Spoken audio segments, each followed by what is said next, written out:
Hello everyone, welcome back to my channel. So మన reasoning classes అనేవి discuss చేస్తున్నాం కదా. ఈ వీడియోలో బ్లడ్ రిలేషన్స్ యొక్క ఇంట్రొడక్షన్ అనేది చూద్దాం. అంటే బ్లడ్ రిలేషన్స్లో ఏ క్వశ్చన్ ఇచ్చినా సాల్వ్ చేయాలి అంటే ముందు మనకి బేసిక్స్ అనేవి తెలిసి ఉండాలి కదా. సో ఆ బేసిక్స్, కొన్ని ఇంపార్టెంట్ సైన్స్ అండ్ అలాగే బ్లడ్ రిలేషన్స్లో ఏ టైప్ ఆఫ్ క్వశ్చన్స్ అడుగుతాడు అనేది ఈ వీడియోలో చూద్దాం.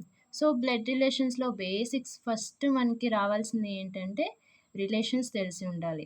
అంటే మన మదర్ వాళ్ళ మదర్ ఏమవుతారు, ఓకే, మన మదర్ వాళ్ళ సిస్టర్ ఏమవుతారు, మన కజిన్స్ ఎవరెవరు, సిబ్లింగ్స్ ఎవరెవరు. సో ఈ రిలేషన్స్ అన్నీ మనకి బాగా తెలిసి ఉండాలి. సో రిలేషన్స్ అంటే ఇప్పుడు కొన్ని ఎగ్జామ్స్లో తెలుగులో కూడా క్వశ్చన్స్ ఉంటాయి. కాకపోతే సెంట్రల్ గవర్నమెంట్ ఎగ్జామ్స్ ఉన్నాయనుకోండి, మనకి తెలుగులో క్వశ్చన్స్ ఇవ్వరు, ఇంగ్లీష్లో అండ్ హిందీలో ఇస్తారు కొన్ని ఎగ్జామ్స్లో. కొన్ని అయితే కంప్లీట్గా ఇంగ్లీష్లోనే ఉంటాయి కదా. సో మనకు తెలుగు రిలేషన్స్ వేరుగా ఉంటాయి, ఇంగ్లీష్లో వేరుగా ఉంటాయి. సో మనం రిలేషన్స్లో కొంచెం తరోగా ఉండాలి. అప్పుడు మాత్రమే ఈ బ్లడ్ రిలేషన్స్ అన్న కాన్సెప్ట్ నుంచి మనం క్వశ్చన్స్ ఎలా ఇచ్చినా కానీ సాల్వ్ చేయగలుగుతాం అనమాట. సో ఫస్ట్ రిలేషన్స్ అనేవి చూద్దాం. ఇతను ఒక అబ్బాయి, ఇతను ఒక అమ్మాయి, ఓకే, వీళ్ళిద్దరూ బ్రదర్ అండ్ సిస్టర్స్ అనుకుందాం. ఓకే, వీళ్ళిద్దరూ బ్రదర్ అండ్ సిస్టర్స్ అనుకుందాం. వీళ్ళకి మదర్, ఒక ఫాదర్ ఉంటారు కదా. సో మదర్, ఫాదర్, వీళ్ళ మదరు వీళ్ళ ఫాదర్ అనమాట. వీళ్ళిద్దరూ అన్నా చెల్లెళ్ళు, వీళ్ళ మదరు ఫాదర్. ఓకే, అలాగే ఈ మదర్కి ఇతను ఏమవుతాడు, కొడుకు అవుతాడు, ఇంగ్లీష్లో సన్ అవుతాడు. ఈ ఫాదర్కి కూడా సన్నే అవుతాడు. ఓకే, మదర్కి ఈవిడేమవుతుంది, డాటర్ అవుతుంది. ఫాదర్కి కూడా డాటర్ అవుతుంది, అంటే కూతురు అనమాట. సో వీళ్ళకి మదర్ ఫాదర్ ఉన్నట్లే ఈ ఫాదర్కి కూడా ఒక మదరు ఫాదర్ ఉంటారు కదా, మదరు ఫాదర్. అండ్ ఈవిడికి కూడా మదరు ఫాదర్ ఉంటారు, అవునా, మదరు ఫాదర్. సో ఇతను ఎవరైతే ఉన్నారో ఇతనికి ఈవిడేమవుతుంది, మదర్ వాళ్ళ మదర్, అవునా. తెలుగులో అయితే అమ్మ వాళ్ళ అమ్మ, అమ్మమ్మ అవుతుంది. అదే ఇంగ్లీష్లో అయితే మదర్ వాళ్ళ మదర్, గ్రాండ్ మదర్ అవుతుంది. ఓకే, మదర్ వాళ్ళ ఫాదర్ ఏమవుతాడు, గ్రాండ్ ఫాదర్ అవుతాడు. తెలుగులో అయితే తాతయ్య అంటాం కదా, సో ఇంగ్లీష్లో గ్రాండ్ ఫాదర్ అనమాట. అలాగే ఈ అమ్మాయికి కూడా అంతే, ఈ అమ్మాయి వాళ్ళ అమ్మాయి కదా ఈవిడ. సో ఈవిడ మదర్ వాళ్ళ మదర్ కాబట్టి గ్రాండ్ మదర్ అవుతుంది, మదర్ వాళ్ళ ఫాదర్ కాబట్టి గ్రాండ్ ఫాదర్ అవుతాడు. అగైన్ ఇక్కడ ఫాదర్ వైపు చూడండి. ఈ అబ్బాయికి ఈవిడేమవుతుంది, ఫాదర్ వాళ్ళ మదర్. తెలుగులో ఏమంటాం, నాన్న వాళ్ళ అమ్మని నానమ్మ అంటాం, ఇంగ్లీష్లో అయితే గ్రాండ్ మదరే అంటాం. ఓకే, ఇతను ఏమవుతాడు, తెలుగులో అయితే తాతయ్య, ఇంగ్లీష్లో గ్రాండ్ ఫాదర్. సేమ్ వీళ్ళిద్దరూ అన్నా చెల్లెళ్ళే కాబట్టి ఫాదర్ వాళ్ళ మదర్ గ్రాండ్ మదర్ అవుతుంది. అలాగే ఈ అమ్మాయికి ఫాదర్ వాళ్ళ ఫాదర్ గ్రాండ్ ఫాదర్ అవుతాడు. ఓకే, మరి వీళ్ళిద్దరికి డిఫరెన్స్ ఏంటి, ఈవిడ గ్రాండ్ మదరే, ఈవిడ గ్రాండ్ మదరే. ఎవరికి, వీళ్ళిద్దరికి. ఇతను గ్రాండ్ ఫాదరే, ఇతను గ్రాండ్ ఫాదరే కదా. సో వీళ్ళిద్దరిని సపరేట్ చేయడానికి maternal, paternal, okay, maternal, paternal అని చెప్పి రెండు పదాలు వాడతాం అన్నమాట. మెటర్నల్ అంటే మదర్ సైడ్ ఉన్న వాళ్ళని మనం పిలిచేటప్పుడు మెటర్నల్ అంటాము, ఫాదర్ సైడ్ ఉన్న వాళ్ళని పిలిచేటప్పుడు పెటర్నల్ అంటాం. సపోజ్ ఇతను ఈవిడిని పిలవాలనుకోండి, తెలుగులో అమ్మమ్మ కదా, ఈవిడిని మెటర్నల్ గ్రాండ్ మదర్ అంటారు, ఎందుకు, మదర్ వాళ్ళ మదర్ కాబట్టి. ఇతను మెటర్నల్ గ్రాండ్ ఫాదర్, ఎందుకు, మదర్ వాళ్ళ ఫాదర్ కాబట్టి. ఈవిడ paternal grand mother, paternal grand father. So అర్థమైంది కదా మెటర్నల్ అంటే ఏంటి, పెటర్నల్ అంటే ఏంటి అనేది. ఈజీగా గుర్తుంచుకోవడానికి మదర్, మెటర్నల్ అంటే రెండు ఎంతో స్టార్ట్ అవుతుంది కదా, అలా గుర్తుంచుకోవచ్చు ఒకవేళ గుర్తుండకపోతే. ఓకే, నెక్స్ట్ చూద్దాం. ఈ ఫాదర్కి బ్రదర్ ఆర్ సిస్టర్ ఉన్నారనుకుందాం, ఈ మదర్కి కూడా బ్రదర్ ఆర్ సిస్టర్ అనుకున్నాం. సపోజ్ మీరే ఉన్నారు, ఈ అబ్బాయి మీరే అనుకోండి. ఓకే, మీ ఫాదర్ అంటే మీ నాన్న వాళ్ళ తమ్ముడు ఏమవుతాడు, తమ్ముడైనా అన్నయ్య అయినా, తెలుగులో ఏమవుతాడు, బాబాయ్ కానీ పెదనాన్న కానీ అవుతాడు. ఇంగ్లీష్లో ఏమంటారంటే అంకుల్ అంటారు. ఓకే, ఫాదర్ వాళ్ళ బ్రదర్ని అంకుల్ అంటారు. అలాగే మదర్ వాళ్ళ బ్రదర్ని కూడా అంకుల్ అనే అంటారు. తెలుగులో అయితే మావయ్య అని చెప్పి పిలుస్తాం కదా మనం, ఇంగ్లీష్లో మాత్రం అంకుల్ అంటారు. ఓకే, నెక్స్ట్ ఫాదర్ వాళ్ళ సిస్టర్ని ఓకే. ఫాదర్ వాళ్ళ సిస్టర్‌ని తెలుగులో ఏమంటారు? అత్తయ్య అంటాం కదా! కానీ ఇంగ్లీష్‌లో ఆంట్ అంటారు. ఓకే. మదర్ వాళ్ళ సిస్టర్‌ని చిన్నమ్మ ఆర్ పెద్దమ్మ అంటాం తెలుగులో అయితే. ఇంగ్లీష్‌లో అయితే ఆంట్ అంటారు. సో, దీని నుంచి ఇక్కడ ఏం తెలుసుకున్నాం మనం? ఫాదర్ ఆర్ మదర్, మన ఫాదర్ ఆర్ మదర్ వాళ్ళ బ్రదర్‌నేమో ఆంట్ అంటాము. సారీ. బ్రదర్‌నేమో అంకుల్ అంటాము. సిస్టర్‌నేమో ఆంట్ అంటాం. ఓకే. తెలుగులో చిన్నాన్న, పెదనాన్న, మావయ్య వీళ్ళని అంకుల్ అంటారు ఇంగ్లీష్‌లో. చిన్నమ్మ, పెద్దమ్మ, అత్తయ్య వీళ్ళని ఆంట్ అంటారనమాట. ఓకే. అర్థమైంది కదా! నెక్స్ట్ వీళ్ళకి పిల్లలుంటారు కదా!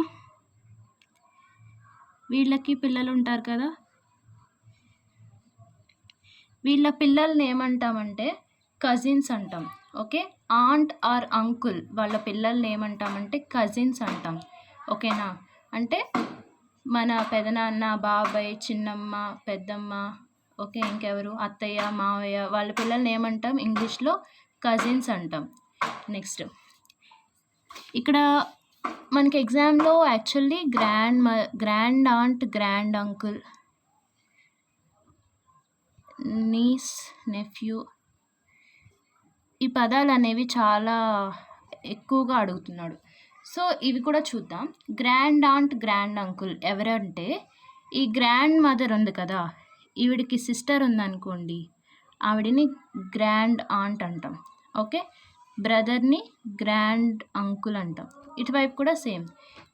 గ్రాండ్ మదర్ వాళ్ళ సిస్టర్‌ని ఆర్ బ్రదర్‌ని, సిస్టర్ అయితే గ్రాండ్ ఆంట్ అంటాము, బ్రదర్ అయితే గ్రాండ్ అంకుల్ అంటాం. ఓకే. అర్థమైంది కదా! Grand aunt, grand uncle. Niece, nephew తర్వాత చూద్దాం. సపోజ్ ఇతనికి మ్యారేజ్ అయింది అనుకుందాం. ఓకే. ఇతనికి మ్యారేజ్ అయింది. ఇతని వైఫ్ ఉంది కదా! ఈవిడికి కూడా ఒక అమ్మ, ఒక నాన్న ఉంటారు కదా! ఈవిడికి అమ్మ, నాన్న, తమ్ముడు అందరూ ఉంటారు. ఈవిడికి కూడా ఒక సపరేట్ ఫ్యామిలీ ఉంటుంది. రైట్? ఎప్పుడైతే మ్యారేజ్ అవుతుందో, ఈ మ్యారేజ్ అయినప్పుడు ఇలా 2 ఫ్యామిలీస్, ఈ అమ్మాయి వాళ్ళ ఫ్యామిలీ, ఈ అబ్బాయి వాళ్ళ ఫ్యామిలీ ఇక్కడ కలుస్తుంది. రైట్? ఇలా 2 ఫ్యామిలీస్ మెర్జ్ అయినప్పుడు మ్యారేజ్ అయిన తర్వాత వచ్చే రిలేషన్స్ ఏమైతే ఉంటాయో వాటికి ఇన్‌లా అని యాడ్ చేస్తాం అనమాట. ఇన్‌లాస్ అంటారు వాటిని. సపోజ్ ఇక్కడ చూడండి, ఇతను ఉన్నాడు. ఇతని వైఫే కదా ఈవిడ. సో, వైఫ్ వాళ్ళ మదర్‌ని మదర్ ఇన్‌లా అంటారు. ఇతనికి ఈవిడ ఏమైద్దంటే మదర్ ఇన్‌లా అయిద్ది. ఓకే. ఇతనికి తన వైఫ్ వాళ్ళ ఫాదర్ ఏమవుతాడంటే ఫాదర్ ఇన్‌లా అవుతాడు. సేమ్ ఈ అమ్మాయి ఎవరైతే ఉందో ఈమెకి తన హస్బెండ్ వాళ్ళ మదర్ ఇన్‌లా అవుతుంది. తన హస్బెండ్ వాళ్ళ ఫాదర్ ఇన్‌లా అవుతాడు. ఓకే. నెక్స్ట్ వాళ్ళ హస్బెండ్ వాళ్ళ సిస్టరే కదా ఈవిడ. సిస్టర్ అయితే ఈవిడ సిస్టర్ ఇన్‌లా అవుతుంది. ఒకవేళ ఇతనికి బ్రదర్ ఉంటే ఆ బ్రదర్ ఇన్‌లా అవుతాడు. ఓకే. మ్యారేజ్ అయిన తర్వాత వచ్చే రిలేషన్సే ఈ ఇన్‌లాస్ అనమాట. నెక్స్ట్ సపోజ్ ఈవిడికి పిల్లలు ఉన్నారనుకుందాం. ఓకే. ఒక గర్ల్ ఉంది, ఒక బాయ్ ఉన్నాడు అనుకుందాం. ఈవిడికి చిల్డ్రన్ అనమాట వీళ్ళు. ఇతను ఉన్నాడు కదా! సో, ఇతనికి ఈ అమ్మాయి ఏమవుతుంది? సిస్టర్ వాళ్ళ కూతురు. అవునా? సిస్టర్ వాళ్ళ కూతురు నీస్ అవుతుంది. సిస్టర్ వాళ్ళ కొడుకు నెఫ్యూ అవుతాడు. ఓకే. తెలుగులో మేనకోడలు, మేనల్లుడు అని చెప్పేసి అంటాం కదా! అదనమాట. సేమ్ ఇతనికి పిల్లలు ఉన్నారనుకోండి, ఈవిడికి వీళ్ళ కూతురు అయితే నీస్ అవుతుంది, కొడుకు అయితే నెఫ్యూ అవుతాడు. సో, మెయిన్‌గా మనకి ఎగ్జామ్స్‌లో ఇంతవరకు రిలేషన్స్ నేర్చుకుంటే చాలు. ఒకసారి చూడండి, వీళ్ళిద్దరు ఏమవుతారు? అన్నా చెల్లెళ్ళు అవుతారు కదా! వీళ్ళ మదరే, ఫాదరే. మదర్ వాళ్ళ మదర్ ఏమవుతుంది? Grand mother. మదర్ వాళ్ళ ఫాదర్ గ్రాండ్ ఫాదర్. ఫాదర్ వాళ్ళ మదర్ గ్రాండ్ మదర్. ఫాదర్ వాళ్ళ ఫాదర్ గ్రాండ్ ఫాదర్. మదర్ వాళ్ళ బ్రదర్‌ని అంకుల్ అంటారు, సిస్టర్‌ని ఆంట్ అంటారు. అలాగే ఫాదర్ వాళ్ళ బ్రదర్‌ని అంకుల్ అంటారు, ఫాదర్ వాళ్ళ సిస్టర్‌ని ఆంట్ అంటారు. మదర్ సైడ్, ఫాదర్ సైడ్ రిలేషన్స్‌ని మనం సపరేట్ చేయడానికి మెటర్నల్, పెటర్నల్ అని చెప్పేసి వాడతాం. ఓకే. మెటర్నల్ గ్రాండ్ మదర్ అన్నారనుకోండి, అప్పుడు మా అమ్మ వాళ్ళ అమ్మ అని అర్థం. మెటర్నల్ అంకుల్ అన్నారనుకోండి, అమ్మ వాళ్ళ బ్రదర్ అని చెప్పేసి అర్థం అనమాట. నెక్స్ట్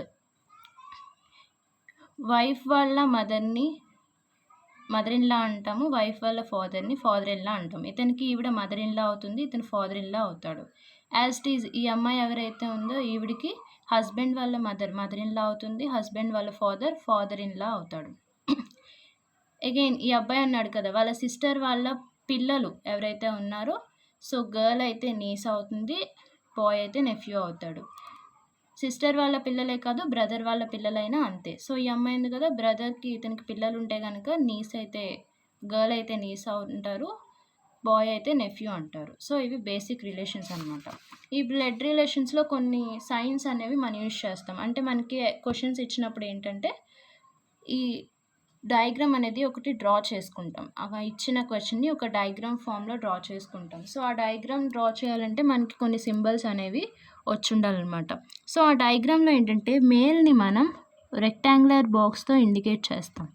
మేల్ని ఎలా ఇండికేట్ చేస్తాం? రెక్టాంగులర్ బాక్స్తో. ఫీమేల్ని అయితే ఎలిప్స్ అంటే ఒక సర్కిల్తో ఇండికేట్ చేస్తాం అన్నమాట. నెక్స్ట్ అప్పర్ జనరేషన్ అనుకోండి, ఇలా అప్ యారోతో ఇండికేట్ చేస్తాం. అప్పర్ జనరేషన్ అంటే ఏంటంటే, ఇక్కడ ఇంకొక విషయం చెప్పడం మర్చిపోయాను. ఈ బ్రదర్ సిస్టర్ ఎవరైతే ఉన్నారో వీళ్ళకి మదర్ ఫాదర్ అంకుల్ ఆంట్ వీళ్ళంతా ఏమవుతారంటే ఫస్ట్ జనరేషన్ అవుతారు. మదర్ ఫాదర్ అంకుల్ ఆంట్ ఏమవుతారు? ఫస్ట్ జనరేషన్ అవుతారు. Grandmother grandfather grand aunt grand uncle వీళ్ళు ఎవరైతే ఉన్నారో సెకండ్ జనరేషన్ అవుతారు. ఓకే, నెక్స్ట్ వీళ్ళ సిస్టర్ కజిన్స్ ఎవరైతే ఉన్నారో 0 జనరేషన్ అవుతారు. వైఫ్ కూడా 0 జనరేషనే అవుతుంది. సో ఈ వైఫ్ వాళ్ళ mother in law father in law వీళ్ళు కూడా ఫస్ట్ జనరేషనే అవుతారు. ఓకేనా, వీళ్ళు ఇంకా కింద జనరేషన్ అనమాట. సో అప్పర్ జనరేషన్ని ఇండికేట్ చేయడానికి మనం ఏం యూజ్ చేస్తాం? అప్పర్ యారో యూజ్ చేస్తాం. లోవర్ జనరేషన్ ఇండికేట్ చేయడానికి డౌన్ యారో యూజ్ చేస్తాం. ఓకే, సేమ్ జనరేషన్ అనుకోండి, ఇలా యూజ్ చేస్తాం, లేదా ఇలా అయినా యూజ్ చేస్తాం. ఓకే, సేమ్ జనరేషన్ అయితే ఇలా ఈ రెండిట్లో ఏదైనా కానీ యూజ్ చేసుకోవచ్చు అనమాట.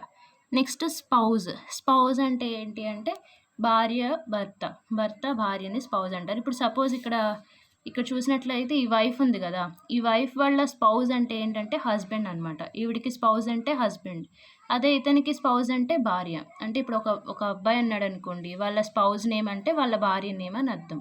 ఒక అమ్మాయి ఉందనుకోండి, వాళ్ళ స్పౌజ్ నేమ్ అంటే వాళ్ళ భర్త నేమ్ అని చెప్పి అర్థం.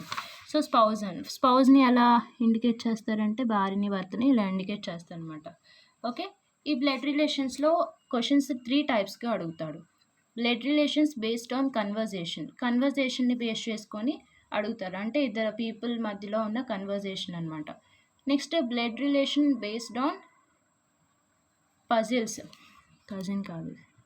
పజిల్స్ని బేస్ చేసుకొని బ్లడ్ రిలేషన్స్ అనేవి అడుగుతూ ఉంటాడు. And coded blood relations, codes అంటే ప్లస్ మైనస్ ఇంటూ లేదా హ్యాష్ ఇలాంటి కోడ్స్ యూజ్ చేసుకొని కూడా అడుగుతూ ఉంటాడు. నెక్స్ట్ ఇప్పటి వరకు మనం చెప్పుకున్నాం కదా, grandmother grandfather grand aunt grand uncle, అవే ఇక్కడ రాశాను, ఒక్కసారి బ్రీఫ్గా చూద్దాం. గ్రాండ్ మదర్ అంటే ఎవరు? ఫాదర్ ఆర్ మదర్ వాళ్ళ మదర్. ఓకే, ఫాదర్ మదర్ అయినా గ్రాండ్ మదరే, మదర్ అయినా గ్రాండ్ మదరే. గ్రాండ్ ఫాదర్ అంటే ఫాదర్ వాళ్ళ ఫాదర్ ఆర్ మదర్ వాళ్ళ ఫాదర్. గ్రాండ్ ఆంట్ అంటే గ్రాండ్ మదర్ ఉన్నారు కదా, గ్రాండ్ మదర్ యొక్క సిస్టర్ ఆర్ గ్రాండ్ ఫాదర్ యొక్క సిస్టర్, వాళ్ళని గ్రాండ్ ఆంట్ అంటారు. ఈ రెండు చాలా ఇంపార్టెంట్, ఎక్కువగా అడుగుతున్నాడు. గ్రాండ్ అంకుల్ అంటే గ్రాండ్ మదర్ వాళ్ళ బ్రదర్ ఆర్ గ్రాండ్ ఫాదర్ వాళ్ళ బ్రదర్ అనమాట. వీళ్ళంతా సెకండ్ జనరేషన్లోకి వస్తారు. ఫస్ట్ జనరేషన్ అంటే ఫాదరు మదరు అండ్ అలాగే అంకుల్ ఆంట్. అంకుల్ అంటే ఎవరు? మదర్ వాళ్ళ బ్రదర్ ఆర్ ఫాదర్ వాళ్ళ బ్రదర్. ఆంట్ అంటే మదర్ వాళ్ళ సిస్టర్ ఆర్ ఫాదర్ వాళ్ళ సిస్టర్. మదర్ ఇన్ లా అనుకోండి, స్పౌజ్ వాళ్ళ mother. Okay, father in law అయితే స్పౌజ్ వాళ్ళ ఫాదర్. నెక్స్ట్ 0 జనరేషన్లోకి ఎవరెవరు వస్తారు? Brother sister. ఓకే, బ్రదర్ అంటే మన అమ్మకి నాన్నకి పుట్టిన అబ్బాయి అనమాట. సిస్టర్ అంటే అమ్మాయి. ఓకే, నెక్స్ట్ కజిన్స్ అన్నాం అనుకోండి, మన అంకుల్ ఆంట్ ఎవరైతే ఉన్నారో ఇక్కడ చెప్పుకున్నాం కదా, వాళ్ళ పిల్లల్ని కజిన్స్ అంటారు. సిబ్లింగ్స్ అనుకోండి, మన అమ్మ నాన్నకి పుట్టిన వాళ్ళు అనమాట. అంటే మన చెల్లి, మన అన్నయ్య, మన తమ్ముడు, మన అక్క అనమాట. స్పౌజ్ అంటే హస్బెండ్ అండ్ వైఫ్, వాళ్ళని స్పౌజ్ అంటారు. Brother in law sister in law. Brother in law అంటే ఏంటి అంటే సిస్టర్ వాళ్ళ హస్బెండ్. అంటే ఇక్కడ ఉన్నాడు కదా, ఇతను ఉన్నాడు కదా, ఈవిడ వాళ్ళ సిస్టరే కదా, ఇతని భర్త ఇతనికి బ్రదర్ ఇన్ లా అవుతాడు. ఓకే, అదే ఈవిడ ఉంది కదా వీళ్ళ వైఫ్, ఈవిడికి హస్బెండ్ వాళ్ళ సిస్టర్ కదా ఈవిడ. హస్బెండ్ వాళ్ళ సిస్టర్ కూడా సిస్టర్ ఇన్ లా అవుతుంది. ఓకే. అదే ఇక్కడ చెప్పారు. సిస్టర్ వాళ్ళ హస్బెండ్‌ని బ్రదర్ ఇన్ లా అంటారు. లేదా స్పౌస్ వాళ్ళ బ్రదర్‌ని కూడా బ్రదర్ ఇన్ లానే అంటారు. స్పౌస్ వాళ్ళ సిస్టర్‌ని సిస్టర్ ఇన్ లా అంటారు. అండ్ బ్రదర్ యొక్క వైఫ్‌ని కూడా సిస్టర్ ఇన్ లా అని చెప్పేసి అంటారు. అండ్ తెలుగులో వచ్చేసి sister in law, brother in law అంటే ఏంటంటే వదిన, ఆడపడుచు ఇవి ఉంటాయి కదా, మరదలు, బావ అవన్నమాట. ఓకే. మ్యాక్సిమం మీరు ఇంగ్లీష్‌లో నేర్చుకోవడానికి ట్రై చేయండి. ఎందుకంటే తెలుగు, ఇంగ్లీష్ 2 అంటే కన్‌ఫ్యూజ్ అయిపోతారు. ఓకే. ఇక్కడ రాసాను కదా! సో, అవి చూసి కొంచెం నేర్చుకోవడానికి ట్రై చేయండి. ఎందుకంటే అన్ని ఎగ్జామ్స్ మనకి తెలుగులో అయితే ఉండవు. సో, మనం ఇంగ్లీష్‌లో కూడా రిలేషన్స్ అనేవి తెలుసుకోవడానికి ట్రై చేయాలి. బిలో జనరేషన్ అని రాసాను ఇక్కడ. యాక్చువల్లీ ఇది కింద జనరేషన్ అనమాట. అంటే సపోజ్ ఇక్కడ ఉన్నాడనుకోండి, ఇతనికి కొడుకుంటే అగైన్ సన్ అవుతాడు కూడా. సో, వాళ్ళు బిలో జనరేషన్‌లోకి వస్తారనమాట. Son and daughter, son in law, daughter in law వీళ్ళందరూ బిలో జనరేషన్‌లోకి వస్తారనమాట. ఇందులో గుర్తుంచుకోవాల్సిన మన కొన్ని పాయింట్స్, నోట్ పాయింట్స్ ఏంటి అంటే, యాక్చువల్లీ ఈ రిలేషన్స్ మనకి వచ్చి ఈ సైన్స్ అనేవి గుర్తుంచుకుంటే మనం క్వశ్చన్స్ అనేవి చేయగలం. బట్ కొన్ని పాయింట్స్ అనేవి మన మైండ్‌లో ఉండాలి ఈ బ్లడ్ రిలేషన్స్ అనే కాన్సెప్ట్ అనేది చేసినప్పుడు. ఫస్ట్ వన్ ఏంటి అంటే, don't decide gender by name. ఇచ్చిన నేమ్‌ని బట్టి జెండర్ అనేది డిసైడ్ చేయకూడదు. ఓకే. వాడు మేలా, ఫీమేలా అనేది మనకి క్లారిటీగా ఇస్తాడు. అంటే హస్బెండ్, బ్రదర్ ఇట్లా ఇస్తాడు. బ్రదర్ అన్నారనుకోండి మేల్ అని మనకు తెలుసు. సిస్టర్ అంటే ఫీమేల్, వైఫ్ అంటే ఫీమేల్. సో, అలా మనకు తెలుసు కదా! వాటిని బట్టి మనం డిసైడ్ చేయాలి గానీ నేమ్‌ని బట్టి జెండర్‌ని డిసైడ్ చేయకూడదు. After marriage in laws will come. అంటే మ్యారేజ్ అయిన తర్వాత వచ్చే రిలేషన్స్ ఏవైతే ఉన్నాయో, ఓకే, వైఫ్ ద్వారా వచ్చే రిలేషన్స్ లేదా వైఫ్‌కి హస్బెండ్ ద్వారా వచ్చే రిలేషన్స్ ఏవైతే ఉన్నాయో వాటిని ఇన్‌లా అంటాము. ఇన్‌లాస్ అంటాము. మదర్ సైడ్ చెప్పాను కదా! మదర్ సైడ్ ఉన్న వాళ్ళని మెటర్నల్ అంటాము. సపోజ్ మదర్ వాళ్ళ బ్రదర్ ఉన్నారనుకోండి, మెటర్నల్ అంకుల్, మెటర్నల్ ఆంట్ అంటాము. ఫాదర్ సైడ్ అయితే పెటర్నల్ అంకుల్, పెటర్నల్ ఆంట్ అని చెప్పేసి అంటాము. సిబ్లింగ్స్ అంటే మన పేరెంట్స్‌కి పుట్టిన వాళ్ళు. కజిన్స్ అంటే అంకుల్ ఆర్ ఆంట్ వాళ్ళ చిల్డ్రన్ అనమాట. ఓకే. అంతే. ఈ కొన్ని పాయింట్స్ కనుక మీరు మైండ్‌లో ఉంచుకున్నట్లయితే బ్లడ్ రిలేషన్స్‌లో ఉన్న క్వెషన్స్ ఇక్కడ మనం చెప్పుకున్నాం కదా 3 టైప్స్ ఆఫ్ క్వెషన్స్ ఉంటాయని. సో, ఈ 3 టైప్స్ కూడా మనం ఈజీగా సాల్వ్ చేయగలం. That's it. ఈ వీడియో అయితే బేసిక్స్ గురించే. నెక్స్ట్ వీడియోస్‌లో మనం ఈ ఒక్కొక్క టైప్ గురించి డిస్కస్ చేసుకుందాం. Thanks for watching. Please subscribe.